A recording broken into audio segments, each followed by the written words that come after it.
তো বেসিক্যালি আজকে আমরা যে চ্যাপ্টারটা নিয়ে আলোচনা করব সেই চ্যাপ্টারটির নাম হচ্ছে বাণিজ্যিক ব্যাংক। তো ফার্স্টে যদি আমরা দেখে আসি যে বাণিজ্যিক ব্যাংক কী, শুরুতেই দেখা যাচ্ছে যে বাণিজ্যিক ব্যাংক হচ্ছে এমন একটি আর্থিক প্রতিষ্ঠান যে কী করে, যে জনগণদের আমানত সংগ্রহ করে জনগণদের কাছ থেকে, এবং সেই কিছু জনগণ যাদের কাছে টাকা পয়সা খুব কম থাকে তাদেরকে ঋণ দান করে।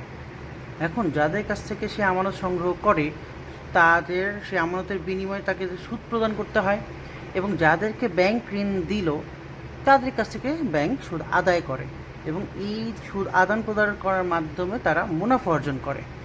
এখন কথা হচ্ছে আমাদের বাণিজ্যিক ব্যাংকের সংখ্যাটা যদি আমরা স্মুথলি দেওয়া যায় সেটা হচ্ছে গিয়ে, বা যদি খুব বেশি পারফেকশনের সাথে দেওয়া হয় তাহলে সংখ্যাটা অনেকটা এরকম হবে যে মুনাফা অর্জনের উদ্দেশ্যে জনগণদের কাছ থেকে আমানত সংগ্রহ এবং জনগণদেরকে ঋণ দান করা এবং কিছু ব্যাংকিং সুবিধা প্রদান করে থাকে, এমন এক ধরনের আর্থিক প্রতিষ্ঠানকে আমরা বলতে পারি বাণিজ্যিক ব্যাংক।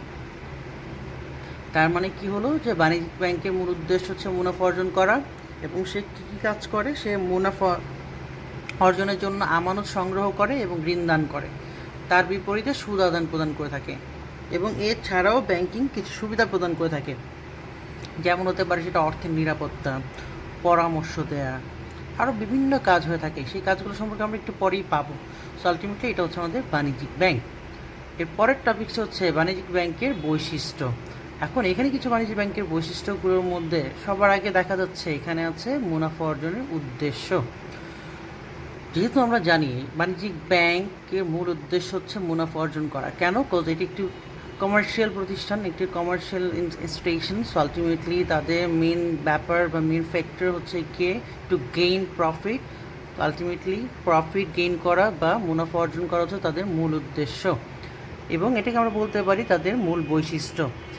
এখন যদি তাদের মুনাফা অর্জন করতে হয় সেই ক্ষেত্রে তাদেরকে অবশ্যই বেশি বেশি করে আমানত সংগ্রহ করতে হবে, যাতে করে তারা বেশি বেশি করে বিনিয়োগ করতে পারে বা ঋণ দান করতে পারে। যত বেশি সে ঋণ দান করতে পারবে তত বেশি সে সুদ আদায় করতে পারবে, এবং যত বেশি সে সুদ আদায় করতে পারবে তত বেশি তার মুনাফা হবে। সো এখন সেকেন্ড পয়েন্টটি হচ্ছে গিয়ে, বা সেকেন্ড বৈশিষ্ট্যটি হচ্ছে গিয়ে সঞ্চয় সংগ্রহ বা সঞ্চয় গ্রহণ এবং ঋণ দান। আমি একটু আগে পড়ে আসছিলাম যে হয়তো আমরা জানি যে অর্থনীতির সংজ্ঞা পড়ার সময় আমরা বলছিলাম যে পৃথিবীতে সাধারণত দুই ক্যাটাগরি মানুষ দেখা যায়। এক ক্যাটাগরি মানুষ যাদের কাছে অত্যাধিক পরিমাণে টাকা পয়সা থাকে, এবং অন্য একটি ক্যাটাগরি মানুষ যাদের কাছে প্রচুর পরিমাণে টাকা পয়সা নাই বা টাকা সম্পত্তি থাকে না। সো এখন প্রথম যে ক্যাটাগরি, যাদের কাছে অনেক বেশি টাকা পয়সা থাকে, সো তাদের কাছ থেকে সঞ্চয় গ্রহণ করে থাকে ব্যাংক বা বাণিজ্যিক ব্যাংক। তাদের কাছ থেকে টাকা সঞ্চয় করে বা গ্রহণ করে, বা তাদের জমানো টাকা বিভিন্ন জায়গায় যেটা ছড়িয়ে ছিটানো আছে সেগুলো সংগ্রহ করার চেষ্টা করে, এবং সেই টাকা পয়সাগুলো দিয়েই তারা ঋণ দান করে থাকে যাদের কাছে টাকা পয়সা নেই। সো আলটিমেটলি এতে করে তারা প্রফিট অর্জন করে। সো আলটিমেটলি এটাও ব্যাংকের একটি বৈশিষ্ট্য। 3 নম্বর বৈশিষ্ট্য হচ্ছে বিনিময়ের মাধ্যম সৃষ্টি। আমরা বিনিময়ের মাধ্যম সৃষ্টি সম্পর্কে আজকে ইন ডিটেলস আরও অনেক কিছু বলবো। আমরা যে শর্টকাট আপাতত বলে যাই সেটা হচ্ছে গিয়ে, আমরা জানি বিনিময় প্রধান মাধ্যম হচ্ছে গিয়ে মুদ্রা, এবং মুদ্রা আবিষ্কার করে থাকে কি কেন্দ্রীয় ব্যাংক। কেন্দ্রীয় ব্যাংক, একটি দেশের কেন্দ্রীয় ব্যাংক মুদ্রা আবিষ্কার করে থাকে। এখন আমার কথা হচ্ছে এই যে ব্যাংক মুদ্রা আবিষ্কার করলো, এই মুদ্রাটা জনগণদের নিকট ছড়িয়ে দেওয়ার যে ব্যাপারটা সেটা করে থাকে বাণিজ্যিক ব্যাংক। এবং অনেক সময় দেখা যায় এই যে নগদ টাকা খুবই রিস্কি ব্যাপার হয়ে যায়, ঝুঁকির সম্মুখীন হয়ে যায়, কারণ আমরা জানি চুরি ডাকাতির সম্ভাবনা অনেক বেশি থাকে, সেই জন্য নগদ টাকা ক্যারি করাটা অনেক রিস্কি ব্যাপার। সেই জন্য অনেক সময় আমরা নগদ টাকার অল্টারনেটিভ কিছু জিনিস দেখে থাকি, যেমন হতে পারে চেক, হতে পারে বিভিন্ন ধরনের পে অর্ডার, হতে পারে প্রত্যয়পত্র, আরও বিভিন্ন ধরনের মাধ্যম হতে পারে, যেগুলো আমরা হতে পারে এটিএম কার্ড, ক্রেডিট কার্ড, যেগুলো আমরা নগদ টাকার পরিবর্তে ইউজ করি। তো এই জিনিসগুলোকেই বলা হচ্ছে বিনিময়ের মাধ্যম। তার মানে এইগুলোর মাধ্যমে আমরা লেনদেন করতে পারি, পণ্য বিনিময় করতে পারি, তাই এগুলোকে বলা হচ্ছে বিনিময়ের মাধ্যম সৃষ্টি করা। সো এই বিনিময়ের মাধ্যমগুলো সৃষ্টি করছে কারা? বাণিজ্যিক ব্যাংক। তো এটি একটি বাণিজ্য ব্যাংকের ভালো বৈশিষ্ট্য বা অন্যতম বৈশিষ্ট্য। 4 নম্বর যে পয়েন্টটি আছে সেটা হচ্ছে শাখা ব্যাংকিং ব্যবস্থা। আমরা জানি যে যে সকল ব্যাংকের অনেকগুলো করে শাখা প্রশাখা থাকে সেই সব ব্যাংকগুলোকে বলা হয় শাখা ব্যাংক। তো আমাদের দেশে বেশিরভাগ যে বাণিজ্যিক ব্যাংকগুলো আছে সবগুলো শাখা ব্যাংক, যেমন হতে পারে এবি ব্যাংক, যেমন হতে পারে ডাচ বাংলা ব্যাংক, যেমন হতে পারে স্ট্যান্ডার্ড চার্টার্ড ব্যাংক। তাদের অনেকগুলো করে শাখা প্রশাখা আছে, বিভিন্ন জায়গায় ঘুরলে তাদের শাখা পোশাকগুলো দেখা যায়। সো আলটিমেটলি শাখা পোশাখা যত বেশি থাকবে তাদের লেনদেনের পরিমাণ তত বেশি হবে, তাদের লেনদেনের পরিমাণ যত বেশি হবে তত বেশি তাদের মুনাফা অর্জন হবে। সো আলটিমেটলি এটাও বাণিজ্যিক ব্যাংকের একটি বৈশিষ্ট্য। 5 নম্বর পয়েন্ট, সেবাধর্মী প্রতিষ্ঠান। আমরা জানি বাণিজ্যিক ব্যাংক শুধুমাত্র টাকা নেওয়া এবং দেওয়া এগুলো নিয়ে বসে থাকে না, এছাড়াও তাদের অনেক ধরনের সেবা প্রদান করে থাকে। যেমন হতে পারে আমাদেরকে যে টাকার যে নিরাপত্তা দিচ্ছে, বা হতে পারে আমরা অনেক সময় আমাদের লকার সার্ভিস করি, লাইক আমাদের কোনো ইম্পর্ট্যান্ট কোনো সম্পদ বা খুব গুরুত্বপূর্ণ গহনাগাটি, জমির দলিলপত্র আমরা ব্যাংকে লকার সার্ভিসে রাখি। এর বিনিময়ে অবশ্যই আমরা কিছু চার্জ দেই বা ব্যাংক আমাদের কাছে কিছু চার্জ গ্রহণ করে, কিন্তু কথা হচ্ছে ব্যাংক আমাদেরকে সেবা দিচ্ছে, আমাদেরকে নিরাপত্তা দিচ্ছে। মাঝে মাঝে আমাদের অনেক সময় বিভিন্ন বড় বড় ইম্পর্ট্যান্ট কাজের ক্ষেত্রে তারা আমাদেরকে পরামর্শ দিয়ে থাকে, আমরা ব্যাংকের কাছ থেকে পরামর্শ সংগ্রহ করে থাকি। সো আলটিমেটলি বিভিন্ন ধরনের সেবাধর্মী প্রতিষ্ঠান বা বিভিন্ন ধরনের সেবাধর্মী কাজ করে থাকে হচ্ছে এই বাণিজ্যিক ব্যাংক। সো বাণিজ্যিক ব্যাংকের এই ছিল কিছু বৈশিষ্ট্য। তো এখন আমরা যদি চলে আসি বাণিজ্যিক ব্যাংকের কিছু উদ্দেশ্যতে, বেসিক্যালি বাণিজ্যিক ব্যাংকের উদ্দেশ্য বলতে এখানে বাণিজ্যিক ব্যাংকের গুরুত্বকেও বোঝানো হবে। তো বাণিজ্যিক ব্যাংকের উদ্দেশ্যগুলো কী কী? সবার আগে এখানে আছে মূলধন গঠন। তো আমরা জানি যে যখনই কোনো একটা বাণিজ্যিক ব্যাংক প্রতিষ্ঠিত হতে হয় বা স্টার্ট করতে চায়, তখন তাদের হয় নিজেদের মূলধন দরকার হবে এবং এর পাশাপাশি হয়তো বা তারা জনগণদের আমানত সংগ্রহ করতে পারে। তো মূলধন গঠনের জন্য তারা দুইটি কাজ করতে পারে, এক, তারা নিজস্ব মূলধন সংগ্রহ করতে পারে এবং এর পাশাপাশি জনগণদের কাছ থেকে আমানত সংগ্রহ করতে পারে। দুইভাবে তারা মূলধন গঠন করে থাকে। এবং এই মূলধন গঠন করার উদ্দেশ্যটা কি? এই মূলধন যদি তারা গঠন করতেই না পারে তাহলে তারা বিনিয়োগ করতে পারবে না, যদি তারা বিনিয়োগ না করতে পারে সেহেতু তাদের লাভ হবে না। সুতরাং বাণিজ্য ব্যাংকের উদ্দেশ্য হচ্ছে মূলধন গঠন করা। নেক্সট পয়েন্ট হচ্ছে জনকল্যাণ। আমরা জানি পৃথিবীতে অনেক ধরনের মানুষ থাকে যাদের কাছে এনাফ পরিমাণে টাকা পয়সা নেই, এখন তাদেরকে টাকা ধার দেওয়ার কাজটি করছে হচ্ছে বাণিজ্যিক ব্যাংক। এখন বাণিজ্যিক ব্যাংক যদি তাদেরকে এই কল্যাণময় কাজটি না করতো, হয়তোবা তাদের কাছে এনাফ পরিমাণ টাকা থাকতো না, হয়তোবা তাদেরকে অনেক সমস্যার সম্মুখীন হতে হতো। সো আলটিমেটলি এই সমস্যার সম্মুখীন হতে বা এই সমস্যার সম্মুখীন হওয়া থেকে বিরত থাকার মাধ্যমে হচ্ছে বাণিজ্যিক ব্যাংক, বিকজ তারা তাদেরকে টাকা প্রদান করছে বা ঋণ দিচ্ছে। এনি হাউ, সো আলটিমেটলি এটা হচ্ছে এক ধরনের জনকল্যাণ। তো বাণিজ্য ব্যাংক এছাড়াও আরও অনেক ধরনের বড় বড় পরিবেশ উন্নয়ন বা জনগণদের উন্নয়নে অনেক বড় বড় ইনভেস্টমেন্ট করে থাকে, বিনিয়োগ করে থাকে। সো আলটিমেটলি এগুলো সব তারা করে থাকে জনকল্যাণের উদ্দেশ্যে। যদিও জনকল্যাণ তাদের মূল উদ্দেশ্য নয়, এটা তাদের একটু অন্যান্য উদ্দেশ্য হতে পারে বা বিশেষ একটা উদ্দেশ্য হতে পারে, বাট এটা প্রধান উদ্দেশ্য নয়। তাদের প্রধান উদ্দেশ্য হচ্ছে মুনাফা অর্জন করা। 3 নম্বর পয়েন্ট হচ্ছে গিয়ে ঋণ নিয়ন্ত্রণের সহযোগিতা। আমরা জানি ঋণ নিয়ন্ত্রণ করার দায়িত্বটি হচ্ছে শুধুমাত্র কেন্দ্রীয় ব্যাংকের। পুরো একটি দেশের মধ্যে যাতে কোথাও ঋণ অতিরিক্ত পরিমাণে দেওয়া না হয় বা কোথাও যাতে টাকা বা বাজারের অর্থের চাহিদা খুব বেশি ওঠানামা না করে, সেই ক্ষেত্রে এই দায়িত্বটি প্রধান বা মেইনলি পালন করে থাকে কেন্দ্রীয় ব্যাংক। তো সেই কেন্দ্রীয় ব্যাংকের এই গাইডলাইন্সগুলো মেনে নিয়ে বাজারে অর্থের চাহিদা বজায় রাখাকে বা বাজারে অর্থের চাহিদাকে বেশি আপ ডাউন বা বেশি হ্রাস বৃদ্ধি না করে একটি স্থিতিশীল পরিবেশে রাখাকে বলা হচ্ছে গিয়ে বাণিজ্য ব্যাংকের একটি উদ্দেশ্য। কারণ তারা কি করে, তারা ঋণ নিয়ন্ত্রণ করার জন্য কেন্দ্রীয় ব্যাংকের গাইডেন্সগুলো মেনে চলে এবং তার এই মেনে চলার সাহায্যে তারা পরিবেশে বা সমাজে ঋণ নিয়ন্ত্রণ করতে সফল হয়। তো ঋণ নিয়ন্ত্রণ করার ক্ষেত্রে তারা সহযোগিতা করে কাকে? কেন্দ্রীয় ব্যাংকে। 4 নম্বর বৈশিষ্ট্যটি হচ্ছে গিয়ে কর্মসংস্থান সৃষ্টি। তো আমাদের এখন আরেকটি বেসিক কথা হচ্ছে গিয়ে বাণিজ্য ব্যাংকের একটি প্রধান উদ্দেশ্য হচ্ছে গিয়ে কর্মসংস্থান সৃষ্টি। এর রিজন হচ্ছে গিয়ে আমরা জানি আমাদের দেশের বেকারত্ব সংখ্যা অনেক বেশি। তো আলটিমেটলি প্রতি বছরই দেখা যায় কিছু না কিছু জবের রিকোয়ারমেন্ট আসে বা নিয়োগ বিজ্ঞপ্তি আসে বিভিন্ন বাণিজ্যিক ব্যাংকের হতে। তার মানে কিছু লোকজন তারা প্রতি বছরই তাদের ব্যাংকে জব দেওয়ার চেষ্টা করে বা তাদেরকে চাকরি দেওয়ার সুযোগ করে দেয়। সো আলটিমেটলি আমাদের দেশের বা সমাজে কর্মসংস্থানের সৃষ্টি হচ্ছে বা কর্মসংস্থান বৃদ্ধি পাচ্ছে, পাশাপাশি বেকারত্ব কমে যাচ্ছে। সো আলটিমেটলি এটি একটি বাণিজ্য ব্যাংকের উদ্দেশ্য। পরের পয়েন্ট হচ্ছে ধনী দারিদ্র্যের বৈষম্য কমানো। আমরা জানি একটি ব্যাংকে যেমন একটি রিচ পরিবারের সদস্য অ্যাকাউন্ট করতে পারে বা হিসাব খুলতে পারে, ঠিক তেমনি একটি গরিব ফ্যামিলির সদস্য হিসাব খুলতে পারে। সো আলটিমেটলি এটি একটি মাধ্যম হতে পারে যার মাধ্যমে এই ধনী গরিবের কোনো বৈষম্য থাকে না, কারণ একটি ব্যাংকের মধ্যে সবাই অ্যাকাউন্ট করতে পারে কম বেশি। সো একটি বাণিজ্য ব্যাংকের উদ্দেশ্য হচ্ছে গিয়ে তাদের মধ্যে বৈষম্যটা দূর করা। এবার আসি ডান পাশে সঞ্চয় প্রবণতা সৃষ্টি। আমরা জানি যখনই ব্যাংকে আমরা কোনো সময় টাকা সঞ্চয় করি বা আমানত প্রদান করি বা আমাদের কাছ থেকে যখনই ব্যাংক কোনো টাকা পয়সা নেয় তখন ব্যাংক আমাদেরকে কি দেয়, অবশ্যই লাভের সাথে টাকাটা পরিশোধ করার চেষ্টা করে। এই যে লাভের কারণে আমাদের সঞ্চয় করার ইচ্ছা জাগে বা প্রবণতা সৃষ্টি হয়।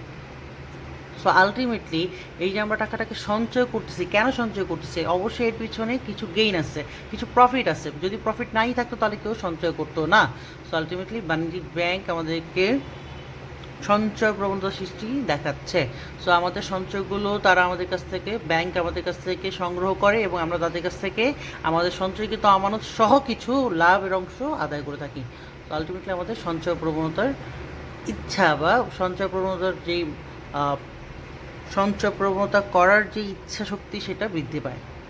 এখন কথা হচ্ছে তার পরের পয়েন্টটি হচ্ছে কি নিরাপত্তা। এখন আমরা জানি আমরা টাকা পয়সা কেন ব্যাংকে রাখি বা বাণিজ্য ব্যাংকের উদ্দেশ্যটা কি, আমাদের টাকা পয়সাগুলোকে নিরাপত্তা দেয়া। কষ্টে আমাদের কাছ থেকে আমাদের টাকা পয়সাগুলো সংগ্রহ করে, আমানত হিসাবে সংগ্রহ করে। তার মানে এই টাকাগুলো তাকে অবশ্যই আমাদের চাহিদা মাত্র ফেরত দিতে হবে। আমরা জানি স্থায়ী ব্যাংক বা স্থায়ী হিসাব যারা খুলে তারা অবশ্যই চাহিদা মাত্র টাকা প্রদান করতে পারে না, বিকজ তাদের একটা মেয়াদ থাকে যে 5 বছর বা 10 বছর পরে আপনাকে টাকাটা দেওয়া হবে। কিন্তু চলতি হিসাব বা সঞ্চয় হিসাবের ক্ষেত্রে চাহিদা মাত্র টাকা ফেরত দেওয়ার জন্য বাধ্য থাকিবে হচ্ছে ব্যাংক। তার মানে গ্রাহকের যখনই টাকা লাগবে বা আমানতকারীর যখনই টাকা লাগবে তখন ব্যাংক তাকে টাকা দিতে বাধ্য। তো এই সকল ক্ষেত্রে মাথায় রাখতে হবে, এই সকল ক্ষেত্রে নিরাপত্তা প্রদান করার যে ব্যাপারটা, এখানে আমি অলরেডি আরেকটি পয়েন্ট নিয়ে আলোচনা করে ফেলছি যেটি সে বাধ্য থাকবে, সেটি হচ্ছে কি তারল্য। তার মানে বাণিজ্য ব্যাংকের আরেকটি উদ্দেশ্য হচ্ছে কি যখনই কোনো কাস্টমার তাদের কাছ থেকে তাদের পাওনা টাকা চাইবে তখন বাণিজ্য ব্যাংক বাধ্য থাকবে তাদেরকে টাকা পরিশোধ করার জন্য। তো এতে করে হয় কি, ব্যাংকে কাস্টমারদের টাকা পয়সাগুলো নিরাপদে থাকে এবং যখনই দরকার হয় তখন সে পেয়েও যেতে পারে। সো আলটিমেটলি এটি একটি হচ্ছে নিরাপত্তা দিক। এর পরের পয়েন্টটি হচ্ছে গিয়ে অর্থনৈতিক স্থিতিশীলতা। আমরা জানি অর্থনৈতিক স্থিতিশীলতা হচ্ছে গিয়ে এমন এক ধরনের পয়েন্ট যেখানে বোঝানো হয় যে বাজারে যাতে অর্থের চাহিদাগুলো হ্যাঁ এর একটি ব্যালেন্স অবস্থায় থাকে বা ভারসাম্য বজায় রেখে চলে। অনেক সময় দেখা যায় আমাদের দেশে হঠাৎ করে টাকার পরিমাণ খুব বেশি বেড়ে যায় বা হঠাৎ করে দেখা যায় টাকার পরিমাণ খুব বেশি কমে যায়। তো এই দুই ক্ষেত্রে অনেক বেশি প্রবলেম ফেস করতে হয়। সো আলটিমেটলি কী প্রবলেম ফেস হতে পারে, ফর এক্সাম্পল টাকা যখন সমাজে খুব বেশি হয়ে যায় তখন মুদ্রাস্ফীতি হয়ে যায়, ইনফ্লেশন হয়ে যায়, সব কিছুর দাম বেড়ে যায়।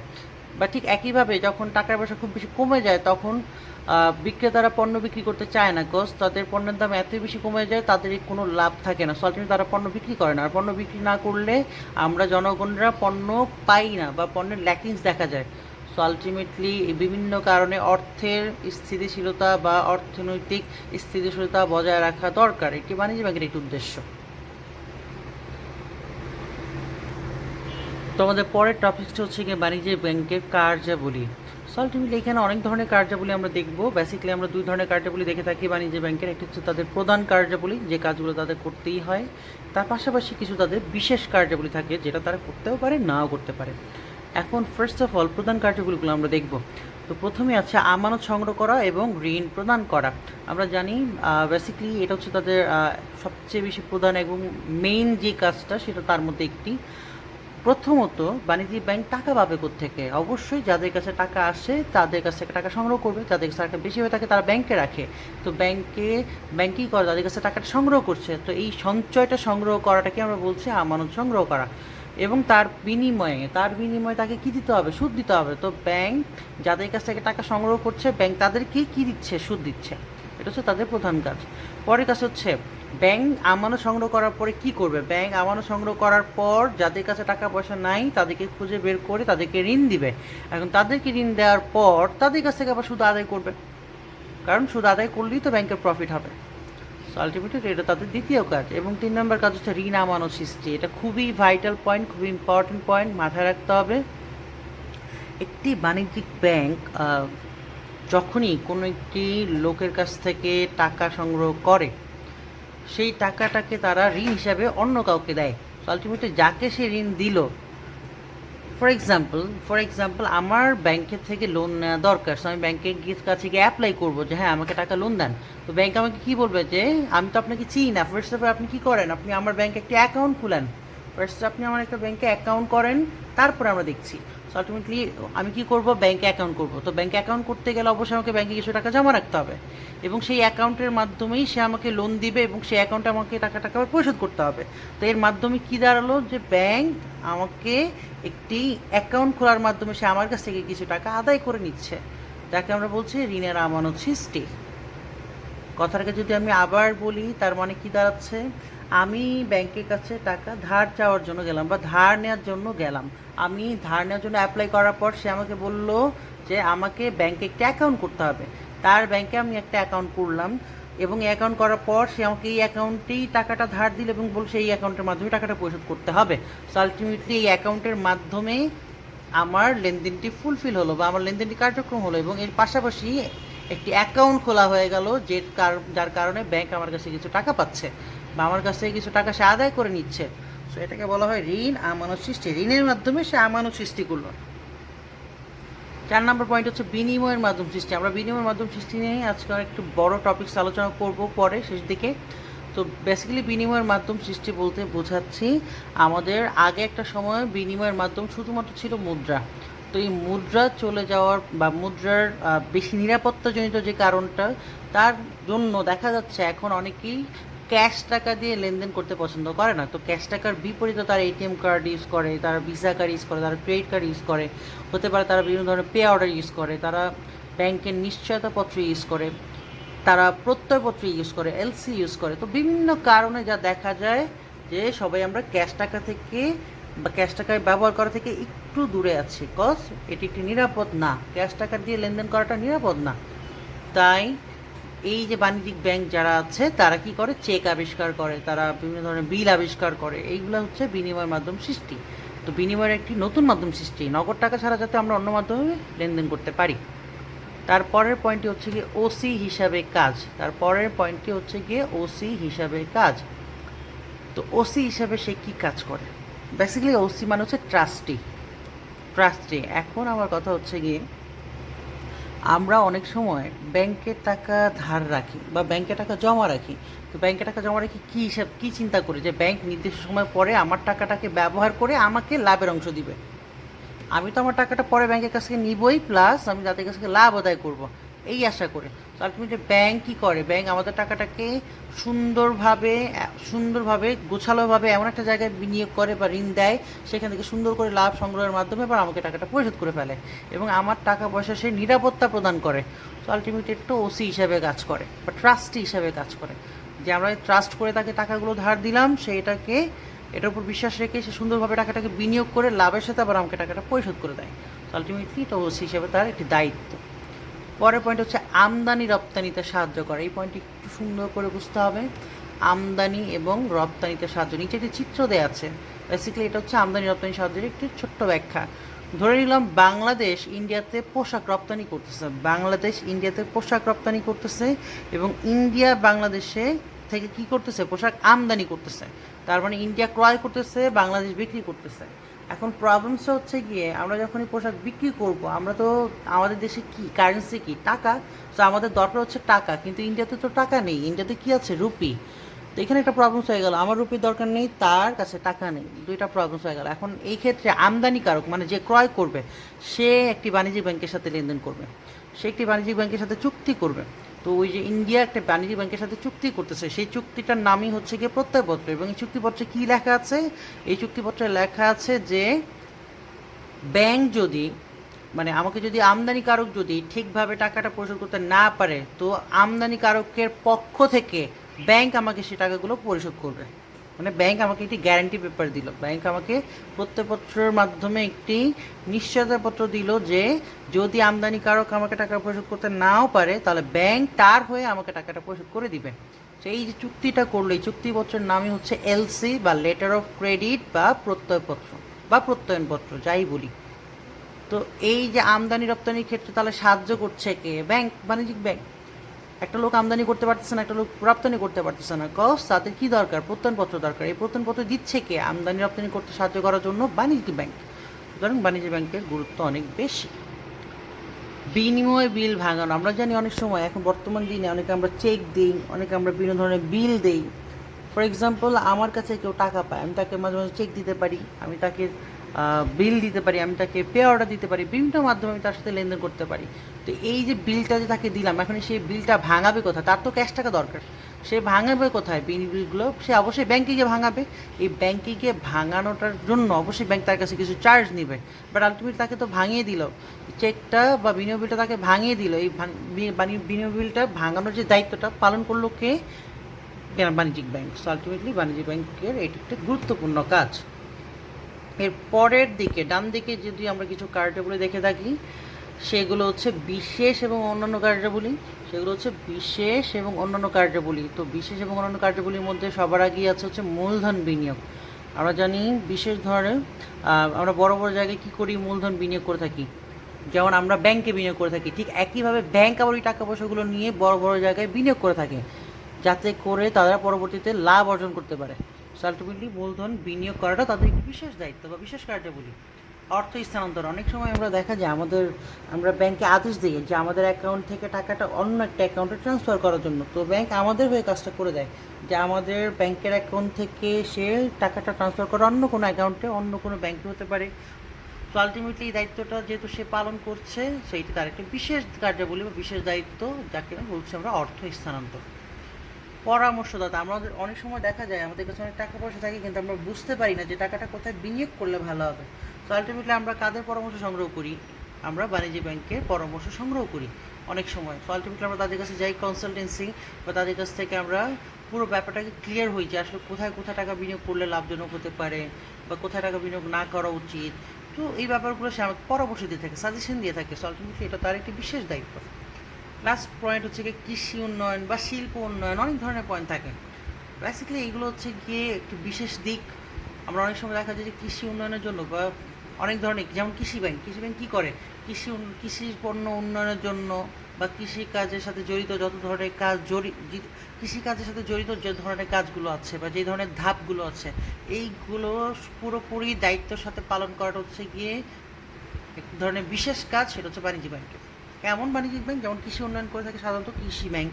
শিল্প ব্যাংকগুলো করে থাকে বিভিন্ন শিল্প বড় বড় প্রতিষ্ঠানগুলোর সাথে লেনদেন করে বা তাদেরকে টাকা ধার দিয়ে তাদেরকে বিভিন্ন প্রবলেমেটিক সিচুয়েশন থেকে বের করে নিয়ে আসতে বাণিজ্যিক ব্যাংক তাদেরকে অনেক সাহায্য করে থাকে। আলটিমেটলি এগুলো হচ্ছে বাণিজ্যিক ব্যাংকের কার্যাবলী। তো আমাদের পরবর্তী টপিকসটি হচ্ছে কি বাণিজ্যিক ব্যাংকের তহবিলের উৎস। বাণিজ্যিক ব্যাংকের তহবিলের উৎস। তো বেসিক্যালি বাণিজ্যিক ব্যাংকের তহবিলের উৎসের মধ্যে আমরা 4টি পয়েন্ট বিশেষ করে সবচেয়ে বেশি পাওয়া যায়। সো আলটিমেটলি প্রথম পয়েন্ট হচ্ছে পরিশোধিত মূলধন। পরিশোধিত মূলধন, বেসিক্যালি পরিশোধিত মূলধন মানে কি? পরিশোধিত মূলধন হচ্ছে গিয়ে বাণিজ্যিক ব্যাংকের প্রধান এবং প্রাথমিক উৎস। আসলে ব্যাংকের তহবিলের উৎস মানে হচ্ছে বাণিজ্যিক ব্যাংকগুলো টাকা পায় কোন জায়গা থেকে, বাণিজ্যিক ব্যাংকগুলো যে লেনদেন করে তারা টাকা পায় কোন জায়গা থেকে, সেই জায়গাগুলো বা সেই উৎসগুলোকে আমরা বলছি তহবিলের উৎস। তো ফার্স্ট পয়েন্ট হচ্ছে পরিশোধিত মূলধন। এখন আমরা যদি পরিশোধিত মূলধন সম্পর্কে বলতে যাই, কোনো একটি ব্যাংক বা কোনো একটি প্রতিষ্ঠান যখন কোনো প্রতিষ্ঠানটি ওপেন করতে চায় বা স্টার্ট করতে চায়, সেক্ষেত্রে তাকে মূলধন বিনিয়োগ করতে হয়। এই মূলধনটি সে হয় তার নিজ থেকে নিয়ে আসে অথবা সে ধার করে নিয়ে আসে। সো আলটিমেটলি আমরা বাণিজ্যিক ব্যাংকের ক্ষেত্রে কী হতে পারে? হয় সে নিজ থেকে মূলধনটি নিয়ে আসছে অথবা সে জনগণদের আমানত সংগ্রহ করে মূলধন হিসেবে ব্যবহার করছে। তো আলটিমেটলি এটাই হচ্ছে পরিশোধিত মূলধন। তো বাণিজ্যিক ব্যাংক কী করে? জনগণদের অর্থ বা বেশিরভাগ সময় দেখা যায় যৌথ মূলধনী কোম্পানিগুলো তারা কী করে? তাদের শেয়ারগুলো তারা বিক্রি করে, তাদের শেয়ারগুলো বিক্রি করে টাকাগুলো নিয়ে আসে। তো তাদের শেয়ারগুলো বিক্রি করাটাকে বলছে এক ধরনের পরিশোধিত মূলধন। অথবা অংশীদারি ব্যবসায়ীর ক্ষেত্রে যদি আমরা দেখি, তারা নিজ থেকেই মূলধন নিজেরা পার্টনার্স হয়ে নিজেরা ভাগাভাগি করে মূলধন বিনিয়োগ করে থাকে। তো আলটিমেটলি এটাকেই বলছে পরিশোধিত মূলধন। নেক্সট পয়েন্ট হচ্ছে সংরক্ষিত তহবিল। আমরা জানি প্রত্যেকটা ব্যবসায় লাভের কিছু অংশ জমা রাখতে হয় বাধ্যতামূলক আকারে। এটা এক একটি ব্যবসার ক্ষেত্রে নিয়ম এক এক রকম হতে পারে, পরিমাণ এক এক রকম হতে পারে। ঠিক তেমনি বাণিজ্যিক ব্যাংকের ক্ষেত্রেও দেখা যায় যে তারা কেন্দ্রীয় ব্যাংকের গাইডলাইন্স অনুসরণ করে প্রতি বছর বা প্রতি মাসে লাভের কিছু অংশ সংরক্ষিতভাবে জমা রাখে বা ব্যাংকের ভিতরে স্থগিত রাখে। স্থগিত বলবো না ব্যাপারটাকে, তারা ওই টাকাটাকে ব্যবহার করা থেকে বিরত থাকে। ওই টাকাটাকে পার্মানেন্টলি তারা তাদের কোম্পানিতে জমা করে রাখে। এটা হচ্ছে কেন জমা করে রাখে? ভবিষ্যতের কোনো হতে পারে আকস্মিক কোনো ঘটনা যাতে না ঘটে যায়। যদি ঘটে যায় সেই ক্ষেত্রে লস যদি হয় বা সেই ক্ষেত্রে যদি টাকার দরকার হয়, সেই ক্ষেত্রে তারা সংরক্ষিত তহবিল থেকে ব্যবহার করতে পারবে। সো আলটিমেটলি আমরা সাধারণত দেখে থাকি যে প্রতিটি ব্যাংক কী করে, তাদের আমানতের বা তাদের লাভের কিছু অংশ প্রতি বছর ব্যাংকে জমা করে রাখে বাধ্যতামূলক আকারে। সো এই জমা করে অংশটুকু কি বলছে আমরা সংরক্ষিত তহবিল। এটিও তাদের টাকা পয়সার একটি উদ্দেশ্য, মানে উৎস হতে পারে, যে টাকা তাদের কোত্থেকে আসে, তাদের জমাকৃত তহবিল থেকে আসে। সংরক্ষিত তহবিলের আরেকটি নাম হচ্ছে জমাকৃত তহবিল, মাথায় রাখতে হবে, বা সঞ্চিত তহবিল, এই কথাটা মাথায় রাখতে হবে। 3 নম্বর পয়েন্ট হচ্ছে কি আমানত, এবং আমানতকে বলা হচ্ছে গিয়ে বাণিজ্য ব্যাংকের গুরুত্বপূর্ণ বাহ্যিক উৎস। এটা বাহ্যিক উৎস কেন? তার মানে পরিশোধিত মূলধন কীভাবে হতে পারে, তারা হয়তো অভ্যন্তরীণ উৎস। সংরক্ষিত তহবিল অভ্যন্তরীণ উৎস। আমানত মানে হচ্ছে গিয়ে আমরা অনেক সময় দেখা যায় যে ব্যাংক কী করে, নিজস্ব মূলধনে ব্যবসা শুরু করতে পারে, অথবা জনগণদের কাছ থেকে ধার নিয়েও ব্যবসা শুরু করতে পারে। জনগণদের কাছ থেকে ধার নেওয়া মানে কি, জনগণদের আমানত সংগ্রহ করা। তো জনগণদের আমানত সংগ্রহ করাটা বা তাদের কাছে ধার নেওয়ার যে ব্যাপারটা, সেটাকে আমরা বলছি আমানত, এবং এটি একটি গুরুত্বপূর্ণ বাহ্যিক উৎস। এরপরে হচ্ছে কি ধার গ্রহণ। আমরা জানি, আমরা অনেক সময় দেখে থাকি যে বাণিজ্য ব্যাংক কী করে, অন্যান্য ব্যাংকের কাছ থেকে ধার নেয়, বাণিজ্য ব্যাংকের কাছ থেকে ধার নেয়, বা বিভিন্ন বড় বড় ব্যবসায়ীদের কাছ থেকে টাকা ধার নেয়। এতে করেও কিন্তু তাদের তহবিলের উৎস হচ্ছে, বা তাদের টাকার পরিমাণ কিন্তু বৃদ্ধি পাচ্ছে, বা তাদের টাকা ম্যানেজ হয়ে যাচ্ছে। তার জন্য কিন্তু ধার গ্রহণ একটি বড় উৎস হতে পারে। তো এই 4টি উৎস ছিল আমাদের বাণিজ্য ব্যাংকের তহবিলের উৎস। নেক্সট পয়েন্ট হচ্ছে আরও গুরুত্বপূর্ণ একটি টপিক্স। এই টপিক্স থেকে অলওয়েজ আমাদের এমসিকিউ পরীক্ষায় আসে, সো মাথায় রাখতে হবে। ইভেন আমরা যখন বড় বড় ভার্সিটিতে অ্যাডমিশন টেস্ট দিতে যাই, তখনও কিন্তু বাণিজ্য ব্যাংকের মূলনীতি থেকে কোশ্চেন আসে। এখন আসি প্রথম টপিক্সটি। বাণিজ্য ব্যাংকের প্রথম যে মূলনীতি, সেটা হচ্ছে তারল্য নীতি। এখন তারল্য নীতি শব্দটার মানে কি? আমরা জানি যে বাণিজ্য ব্যাংকে অনেক কাস্টমাররা টাকার আমানত হিসেবে জমা রাখে। এখন যেহেতু আমরা টাকাটাকে আমানত হিসেবে জমা রাখলাম, আমি যখন তখন চাইলে ব্যাংকের কাছে টাকাটা আদায় করতে পারি। তো ব্যাংকের কাছে যখনই আমি চাইবো আমার টাকাটাকে বা টাকার পরিমাণটাকে, তখন যাতে সে দিতে বাধ্য থাকে, বা সে যাতে অবশ্যই টাকাটা দিতে সক্ষম হয়, এই সক্ষম হওয়ার জন্য তাকে তারল্য নীতি ফলো করতে হবে। তো তারল্য নীতি মানে কি? গ্রাহকের চাহিদা মাত্র তাদেরকে টাকা প্রদান করার ক্ষমতা যাতে ব্যাংকের থাকে, সেই জন্য সে যে নীতি ফলো করে তাকে বলা হয় তারল্য নীতি। 2 নম্বর পয়েন্ট হচ্ছে কি সচ্ছলতা নীতি। সচ্ছলতা নীতি বলতে বোঝায় যে একটি ব্যাংক সে কি আর্থিকভাবে সচ্ছল কিনা, আর্থিকভাবে সচ্ছল কিনা, সে কি দায় পরিশোধ করার মতো ক্ষমতা রাখে কিনা। যদি কোনো দায় থেকে থাকে, সেই দায় পরিশোধ করার ক্ষমতা ব্যাংকের আছে কিনা। তো একটি প্রতিষ্ঠানের যতটুকু দায় আছে, একটি বাণিজ্য ব্যাংকের যতটুকু দায় আছে, সেই তুলনায় তাদের এনাফ সম্পত্তি আছে কিনা, সেটাই হচ্ছে গিয়ে সচ্ছলতা নীতি। যদি হয় আমার দায় 200 টাকা আর আমার সম্পদ আছে 100 টাকা, তাহলে কিন্তু আর্থিকভাবে সচ্ছল না। আমাদের দায়ের থেকে যদি সম্পদের পরিমাণ বেশি হয়, তাহলে আমরা আর্থিকভাবে সচ্ছল। তারপরের টপিকটি হচ্ছে কি নিরাপত্তা নীতি। আমরা জানি বাণিজ্য ব্যাংক কী করে, আমাদের টাকা পয়সাগুলো নিরাপত্তা দেয়। আমরা টাকাগুলো নিরাপত্তার জন্যই বাণিজ্য ব্যাংকে জমা রাখি। পরের পয়েন্ট হচ্ছে মুনাফা নীতি। আমরা অলরেডি শুরুতেই বলে আসছি, বাণিজ্য ব্যাংকের মূল উদ্দেশ্য হচ্ছে মুনাফা অর্জন। সে এনিহাও যেভাবেই কাজ করবে না কেন, তার মুনাফা অর্জন করার যে ব্যাপারটা, সেটাকে সে ইনশিওর করবে, সে অবশ্যই মুনাফা অর্জন করবে। বিকজ আমরা অনেক সময় দেখে থাকি যে হ্যাঁ, বাণিজ্য ব্যাংকে আমরা টাকা রাখলাম, তো বাণিজ্য ব্যাংক আমাকে 10% সুদ দিবে। এখন বাণিজ্য ব্যাংকে আমার টাকাটাকে সে অন্য কাউকে ধার দিবে, এবং সেখান থেকে সে 12% অ্যাটলিস্ট মুনাফা অর্জন করবে। আলটিমেটলি সে আমার কাছে 2% বেশি লাভ করতেছে। সে আমাকে 10% সুদ দিয়ে দিবে, কিন্তু সে নিজে আরেকজনের কাছ থেকে 12% সুদ রাখবে। সো আলটিমেটলি এইভাবে তার ব্যবসা হয়ে যাবে, তো আলটিমেটলি মুনাফা অর্জন হয়ে যাবে। তো এইটা হচ্ছে মুনাফার নীতি। পরের পয়েন্ট সঞ্চয় সংগ্রহের নীতি। আমরা জানি যে সঞ্চয় সংগ্রহ মানে কি আমানত সংগ্রহ। তার মানে ব্যাংকের একটি প্রধান কাজ বা একটি নীতি সে ফলো করে, সেটা হচ্ছে কি এনিহাও সে জনগণের কাছ থেকে আমানত সংগ্রহ করবে। এনিহাও সে জনগণের কাছ থেকে কী সংগ্রহ করবে? আমানত সংগ্রহ করবে। সেটাকে বলছে সঞ্চয় সংগ্রহের নীতি। এরপর হচ্ছে কি ঋণ দান ও বিনিয়োগ নীতি। এরপরের টপিকস হচ্ছে কি ঋণ দান ও বিনিয়োগ নীতি। তো এর মানে হচ্ছে কি ব্যাংক আমাদের কাছ থেকে, আমরা আবার যদি বলি, আমরা যখন ব্যাংকে টাকাটা ধার রাখলাম, বা ব্যাংক যখন আমাদের কাছে সঞ্চয় সংগ্রহ করলো, সেই টাকা নিয়ে বসে থাকবে না। সেই টাকাটা কী করবে? যাদের কাছে টাকা পয়সার পরিমাণ কম, তাদেরকে আবার ঋণ দান করবে। এবং ঋণ দান করাটাকেই হচ্ছে ব্যাংকের জন্য এক ধরনের বিনিয়োগ। কারণ ব্যাংকে টাকাটা নিজের কাছে না রেখে এমন কোথাও বিনিয়োগ বা এমন কোথাও সে ব্যবহার করতেছে, সেখান থেকে সে লাভের সাথে টাকাটাকে আবার আদায় করতে পারবে। তো লাভের সাথে আদায় করার যে ব্যাপারটা, সেটা হচ্ছে বিনিয়োগ। তো অবশ্যই বাণিজ্য ব্যাংক এই নীতিটি ফলো করে।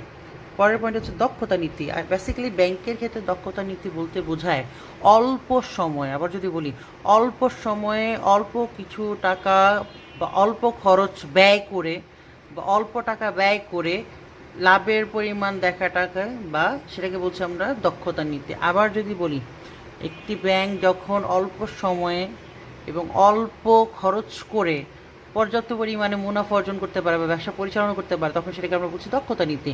এবং আমরা জানি যে ব্যাংক যত বেশি দক্ষ, আমরা সেসব ব্যাংকে টাকা রাখতে তত বেশি সুবিধা বোধ করি।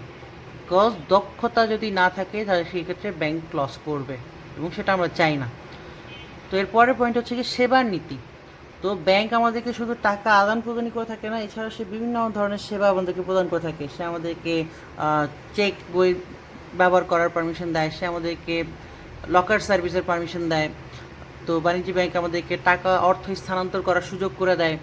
তো বিভিন্ন মাধ্যমে সে আমাদেরকে বিভিন্ন ধরনের সেবা দিয়ে থাকে। পরের টপিকস হচ্ছে কি আস্থা অর্জনের নীতি।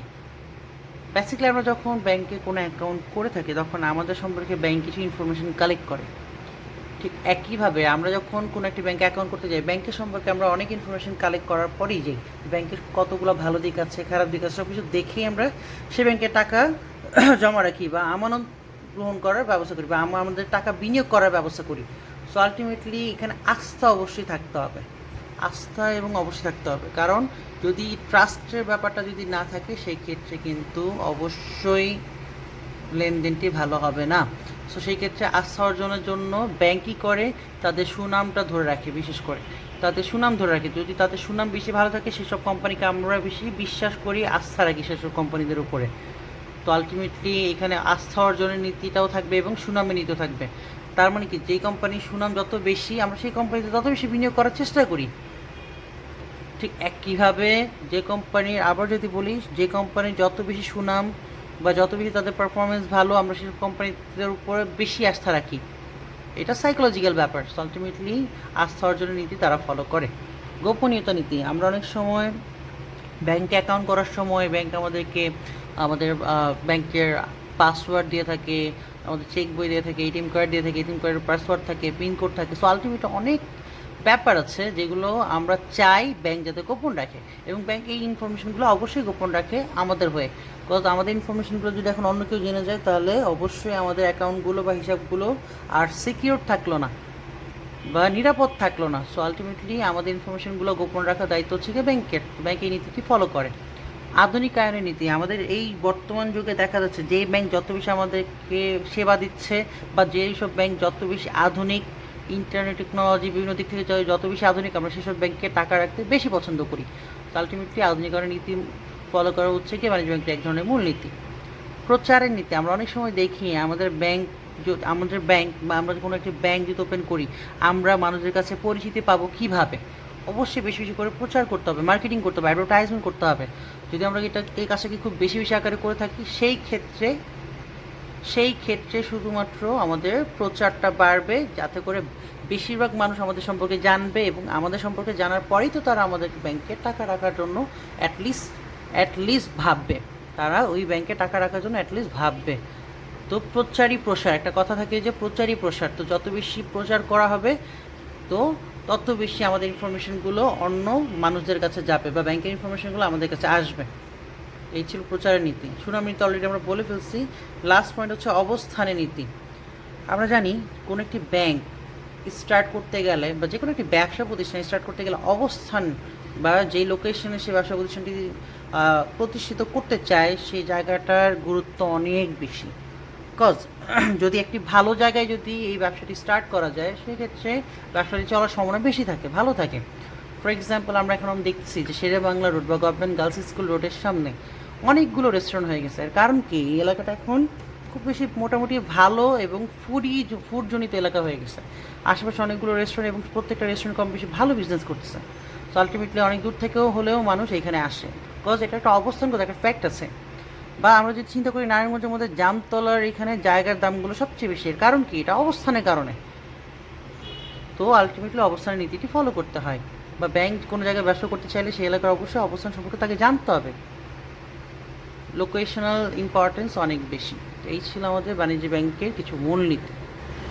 আজকে আমাদের যেটা লাস্ট টপিকস থাকবে বাণিজ্য ব্যাংকের এই চ্যাপ্টারের অংশ থেকে, আমরা নেক্সট ক্লাসেও বাণিজ্য ব্যাংকের অল্প কিছু টপিকস বাকি থাকবে, অল্প কিছু টপিকস আমরা শেষ করে ফেলবো। তো এখন আমার কথা হচ্ছে একটা, আমরা অলরেডি বলে আসছিলাম যে আমরা একটা টপিক পরে আলোচনা করবো। সেই টপিকটা হচ্ছে কি, বাণিজ্যিক ব্যাংক কীভাবে বিনিময়ের মাধ্যম সৃষ্টি করে। এখন বাণিজ্যিক ব্যাংক কীভাবে বিনিময়ের মাধ্যম সৃষ্টি করবে, তো বাণিজ্যিক ব্যাংকের মধ্যে যদি আমরা একটু খেয়াল করি, বিনিময় মাধ্যম সৃষ্টি করার জন্য ফার্স্ট অফ অল বিনিময় মাধ্যম বলতে আমরা বুঝি কাকে? মুদ্রাকে।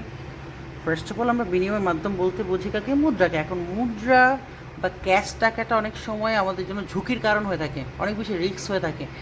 ক্যাশ দিয়ে লেনদেন করাটা অনেক বেশি রিস্কি হয়ে যায়, বা নর্মালি ক্যাশ বহন করাটা অনেক রিস্কি হয়ে যায়। সো আলটিমেটলি তার অল্টারনেটিভ হিসেবে বাণিজ্যিক ব্যাংক কর্তৃক কিছু সুবিধা আমরা পেয়ে থাকি। সেটা হচ্ছে চেক, সেটা হতে পারে এটিএম কার্ড, সেটা হতে পারে ব্যাংকের আজ্ঞাপত্র, সেটা হতে পারে পে অর্ডার, সেটা হতে পারে প্রত্যয়পত্র, সেটা হতে পারে ব্যাংকের নিশ্চয়তা সনদ। আমরা অলরেডি প্রত্যয়পত্র পড়ে আসছি।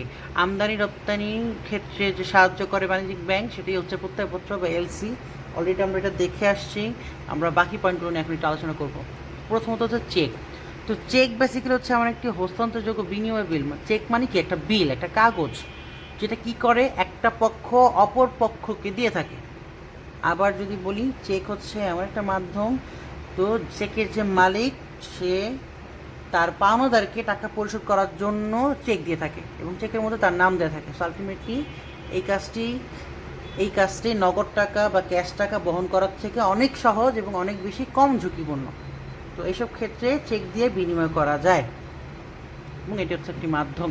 এরপর হচ্ছে এটিএম কার্ড। এখন এটিএম কার্ডের ক্ষেত্রে আমরা অনেক সময় দেখি, আমরা জাস্ট একটা এটিএম কার্ড কি, জাস্ট একটা প্লাস্টিকের মেশিন, কার্বনজনিত কর এবং এগুলোর সাথে সমন্বিত একটি প্লাস্টিকের মেশিন। এর মধ্যে আপনার আইডি কার্ড প্রিন্ট কোড থাকে। সো আলটিমেটলি আপনি এটাকে পাঞ্চ করার মাধ্যমে লেনদেন বিনিময় করতে পারেন বা বিভিন্ন ধরনের আপনারা লেনদেন সম্পাদন করতে পারেন। সো আলটিমেটলি এটিএম কার্ডের মধ্যে হতে পারে credit card, debit card, visa card, এটা অনেক কিছু। তো আমরা কী করি, শপিং ধরলাম আমরা বিয়ে শপিং করতে গেছি। সো আলটিমেটলি আপনি বিয়ে শপিং করার সময় কি দেখা যায় যে পুরো বংশ যত মানুষজন আছে সবাই কিনে যেতে হয়, অনেক হিউজ বড় শপিং। সো অনেক সময় এত বেশি টাকা ক্যাশ নিয়ে যাওয়াটা অনেক ঝুঁকিজনিত ব্যাপার হয়ে থাকে। তখন আপনি কী করলেন, আপনি just ATM card, credit card এগুলো ক্র্যাচ করে বা এগুলোকে আপনি পাঞ্চ করে আপনি শপিং করে ফেললেন। সো আলটিমেটলি এই ধরনের সুবিধাটি পেয়ে থাকি। তো এই সুবিধাগুলো আপনাকে কে দিয়ে থাকে? বাণিজ্য ব্যাংক দিয়ে থাকে। তো এইভাবে বিনিময়ের মাধ্যম সে সৃষ্টি করছে। 3 নম্বর পয়েন্ট, ব্যাংকের আজ্ঞাপত্র। তো ব্যাংকের আজ্ঞাপত্র বলতে কি বোঝায়? একটু যদি খেয়াল করি ব্যাংকের আজ্ঞাপত্র মানে কি? ব্যাংকের আজ্ঞাপত্রটার মানে হচ্ছে, ধরে নিলাম এটা একটা ব্যাংক, এখন এটা একটা লোক এবং এই লোকটাকে পরিশোধ করবে, এই লোকটাকে টাকা পরিশোধ করবে। তো সে তার ব্যাংকের অ্যাকাউন্টে গিয়ে সে ধরলাম 50,000 টাকা জমা রাখলো এবং সে এটাকে ব্যাংকে বললো যে এই টাকাটাকে যাতে তাকে অন্য কোনো ব্যাংকের শাখা থেকে পরিশোধ করা হয়। তখন ধরে নিলাম সে ঢাকায় থাকে, ধরে নিলাম সে নারায়ণগঞ্জ থাকে, সে এই ব্যাংকে আদেশ দিয়ে দিল যাতে সে এই 50,000 টাকার এই কাগজটা বা এই আজ্ঞাপত্রটা যাতে এই ব্যাংকের মাধ্যমে তাকে পরিশোধ করা হয়, এবং সেই কাগজটা নিয়ে জাস্ট তাকে দেখালেই সে ব্যাংক তাকে টাকা দিয়ে দিবে। আলটিমেটলি ব্যাংকের আজ্ঞাপত্র। তার মানে ব্যাংকে আপনি যখন টাকাটা জমা রাখলেন, দেনাদার যখন ব্যাংকে টাকা জমা রাখলো এবং সে বললো এই টাকাটাকে যাতে তার পাওনাদারকে পরিশোধ করে দেওয়া হয়, পাওনাদার জাস্ট ওই আদেশপত্রটা নিয়ে ব্যাংকে শো করলে ব্যাংকে তাকে টাকাটা দিয়ে দিবে। তো এইভাবেও কিন্তু লেনদেনটি হয়ে যাচ্ছে, তার মানে বিনিময়ের মাধ্যম সৃষ্টি হচ্ছে। তারপরে পরে হচ্ছে পে অর্ডার। ব্যাংকের আজ্ঞাপত্র আর পে অর্ডার অলমোস্ট সেম, কিন্তু একটা কথা হচ্ছে কি, বর্তমান যুগে যত বড় ধরনের যত লেনদেন হয়, ব্যবসায়ীরা যত বড় লেনদেন করে, সব কিছু তো তারা পে অর্ডার ব্যবহার করে, কারণ পে অর্ডার সবচেয়ে বেশি কম ঝুঁকিপূর্ণ। সো এবার কি বলবো আমরা, তো পে অর্ডারের ক্ষেত্রে আমরা ফার্স্টে কি করব, ধরি আমাদের কাছে কেউ টাকা পায়, আমরা কি করব, ফার্স্টে 50,000 টাকা ব্যাংকে রাখলাম এবং ব্যাংকে অর্ডার দিলাম যাতে সে কী করে, ওই লোকের কাছে টাকাটা পৌঁছে দেয়, পে অর্ডার করে। এবং মাথায় রাখবো, ধরে নিলাম অনেক সময় আমরা দেখি যে চেকের ক্ষেত্রে কিন্তু চেক বাউন্স করে। তার মানে কি, আমি এই ভদ্রলোক আমার কাছে 50,000 টাকা পায়, আমি ব্যাংকে 50,000 টাকা রাখলাম, কিন্তু আমার ব্যাংক অ্যাকাউন্টে আসলে 50,000 টাকা নাই, তো সেই ক্ষেত্রে কী হবে? সেই ক্ষেত্রে হবে যে ব্যাংক, আমি যখন টাকাটা আদায় করতে যাব তখন ব্যাংক আমাকে টাকা দিতে পারবে না, কারণ ওই অ্যাকাউন্টে টাকাই নেই। তো তার মানে কি, চেকে যে 50,000 টাকার কথা লেখা আছে আসলে ওই অ্যাকাউন্টে 50,000 টাকা নাই, তো মাঝে মাঝে চেক বাউন্স করে। কিন্তু পে অর্ডারের ক্ষেত্রে কিন্তু চেক কখনো বাউন্স করবে না, কারণ পে অর্ডার মানেই হচ্ছে গিয়ে ওই টাকাটা, ধরেন আমি এই লোকের কাছে 50,000 টাকা পাই, তো সেই লোক 50,000 টাকা ব্যাংকে দেওয়ার পরেই সেই ব্যাংক আমাকে পে অর্ডার দিবে। তার মানে কি টাকাটা অবশ্যই অ্যাকাউন্টে থাকতেই হবে, তারপরেই পে অর্ডারটা কাজ করবে। আলটিমেটলি এটা হচ্ছে বিনিময়ের মাধ্যম সৃষ্টি করা, বাণিজ্য ব্যাংকের একটি মাধ্যম, সেই সৃষ্টি করলো কাজের জন্য, লেনদেন করার জন্য বা বিনিময় করার জন্য। নেক্সট মানে হচ্ছে প্রত্যয়পত্র। আমরা অলরেডি দেখে আসছি বাংলাদেশ এবং ইন্ডিয়ার উদাহরণটি, যে আমদানি রপ্তানি করার মাধ্যমে ব্যাংকের মাধ্যমে। তো লাস্ট পয়েন্ট যেটি আছে সেটি হচ্ছে গিয়ে ব্যাংক নিশ্চয়তা সনদ। লাস্ট যে পয়েন্টটি আছে সেটা হচ্ছে ব্যাংক নিশ্চয়তা সনদ। তো ব্যাংক নিশ্চয়তা সনদের ব্যাপারটা খুবই ইজি ব্যাপার।